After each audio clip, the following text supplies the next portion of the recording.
What's good? We're here at Kiss, and in my hands right here is the master CD for the next two projects from this man, Terminator. Welcome back to the world of grime, sir. Thank you for welcoming me back. Now I know you've been going studio consistently over the last year, just putting stuff together, but not really bringing it together in a finalised product. But now we've got two releases coming from you, back on it seriously. What's made you come back and take this thing seriously? So when we do that, really, just sometimes just sit at home and I'm like, you know, like I actually miss this. So like, I'm just thinking, I've got music there, we can go to studio. So I just need to start getting my name back up again, sort of thing. Like I've been doing it for so many years, so I just need to start hitting that next level, bringing this stuff out. So see what happens, isn't it? So you're from a generation of grime MCs that, you know, the people that are about now, they're always going to remember you. But now there's a whole new generation of listeners that will have absolutely no idea who you are. I mean, how do you think they're going to take to you compared to, you know, when you were first starting out back in the day on like Heat and those sort of stations? It's going to be kind of bonkers because like grime is changed. You can say evolved, you can say whatever you want to say, but the bottom line is like the mood, this grime 2012 grime, 2011 grime is not the same, but everything evolves. But they're going to, the bottom line is I'm different, so take it as it is. Well, you've always been different, let's be real. I've always been different, Darkside specialist. There's always been different people. So like, the way the new grime is, there's going to be something different, so something new. So obviously, should bring new fans. So if the new fans don't really like me, hopefully I get my old fans back and get the new ones that just come from anywhere and just come back and just listen to what I got. This is what I got to say. All right. Okay. Now, obviously, you know, these tracks I've got here, it's pretty much all you. You've not really collaborated with anyone else. You've not really reached out there outside of the immediate circle. Like, there's not even, I think Scorch is the only feature on the whole thing. So, is that like a conscious thing? You just wanted to just make it about you. I've got this stuff that I want to say. It's my time to come back. No, it's not even that. Like, the bottom line is, I write to a tune. It's that I don't think about, oh, this guy was saying good on that tune. I'm not really an artist like that.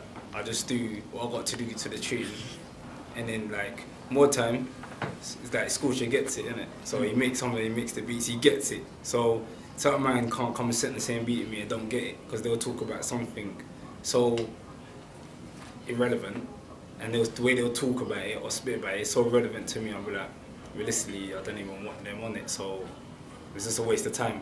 And all that collaborating, all that, it's not really me, it's not me. So like, immediate circle, I'll keep my circle tight, and then that's what I do in it, and that's why like, Scorcher's on it, Damien Ullman, producers, and Cautious. Yeah, and then that's there's it. a couple other a names couple out others. there, but a couple others, but we'll see.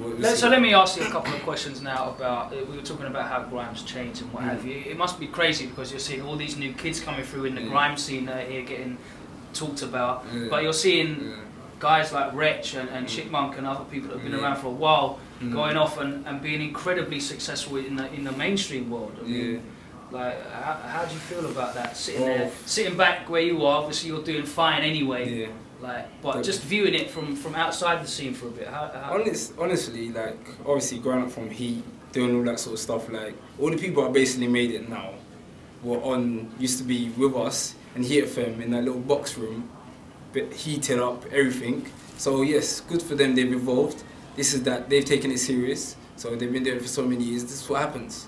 You can't take something for serious for like 5, 6 years and you have no outcome. So the outcome is these people have evolved. Me, I've taken certain other sectors, I've doing my own thing, but like these new grime artists, I'll say good luck to them and everything, but realistically, like, you got to think about the originators. Like, the bottom line is, the bottom line is everyone cares about the originators. Like, the new people come here, they can come and go, but the originators, they're just here. That's what I'm saying, like, you're part of that generation that's got weight, like, you know, especially in North London, but just in the grime scene, like, people remember you guys. You know, you can take two, 3 years off. You come back, and people are going to care that you're back. And you know, because we're doing it for so many years. You got to think about it. Like, I've been doing it since I was like probably 14, maybe even earlier than that. I've been doing it for so long. I'm 23, so think about how many years that is. And then obviously you got new people that come, been doing it for 2 years, and they were probably watching us when we was younger, sort of thing. So growing up watching like XFM sets and that's all what I'm trying types to of say. stuff. Exactly. All the internet sets and all the radio. There's actually no radio no more, to be fair. There's it's a different age. It's like YouTube era. It's all different. Like, but that's the thing. I mean, you look at look how I bought the CD. It's come straight out the 90s. You put a track list in on an A4 piece of paper and ticked off the ones that you definitely. I'm not really into this internet. But the thing is, obviously, you had a huge following based off of stuff that you've done on YouTube. I mean, you had videos of Beef with Teams, the first time that we really worked together. That came out on Adamantium.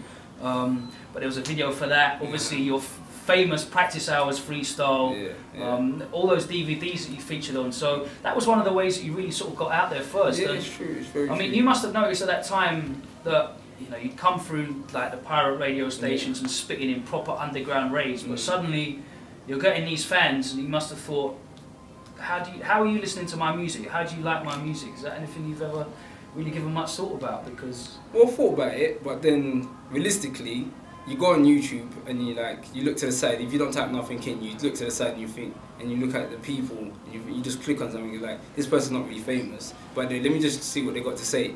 Then you might laugh about it. You might think, oh, this is ridiculous. Turn it off. Bottom line is, you click on my freestyle and you think, oof, it's a bit extreme, but I like it. so and then you carry and then you look out for it, and the rest of the videos will come up. So it's been made easy to get big. So it's been not to get big. I'm not saying I'm big. To get noticed in a certain way. So it's been made. Internet has made things so much easier. You don't have to put in work for years on years, going radio station, turning up, and bombarding people's sets and all that. You don't have to do that. Just the bottom line is, you get there, you put your freestyle. If you're not good, no one's gonna listen. If you're good, no matter what you do, you're just going to get noticed. Eventually, over time, like you get noticed. You put the work in, exactly. So this batch of new music, how are you feeling about this? What are people going to be able to expect from it? How do you feel about the stuff that you're recording now? Boy, the stuff that I'm recording now, but what I'm saying, just be prepared. Because I'm saying, just be prepared, that's the bottom line. It's very, very dark still, so listen, my fans will know, innit? My fans will be prepared. When they're newcomers, just be next to a friend, be next to someone that understands, sort of thing. So then you'll be cool. Listen, they'll be cool, innit? That's the bottom line. They'll be cool. You know what I mean? Just make sure you're not in your dark room by yourself. Just make sure you got a strong heart, strong brain, strong mentality. You're blessed. You'll come from. Listen, you'll like it. Definitely. One thing that I did notice the last time that we really sort of worked together was the love that you had for the dubstep that was coming out. That sort of dark and twisted sound. Is that something that you really want to look into doing some more of as well in the future? 100%. I went to one of Scorcher's shows. Where is it? I can't remember what it was. I think it was in Hackney somewhere. Some festival. I've seen that video. And then there was it was basically backstage. And then one day, Scorcher May, if you still got the video, you can actually see how I actually feel it. The music is me. Yeah. I come from. Obviously, you got Grime, you got dubstep, and you got Darkside, but then you got Dark Step. Oh, okay. You got come from. So that's one to look out for the future. Yes, I'm 100% interested in that, because that music, Jesus.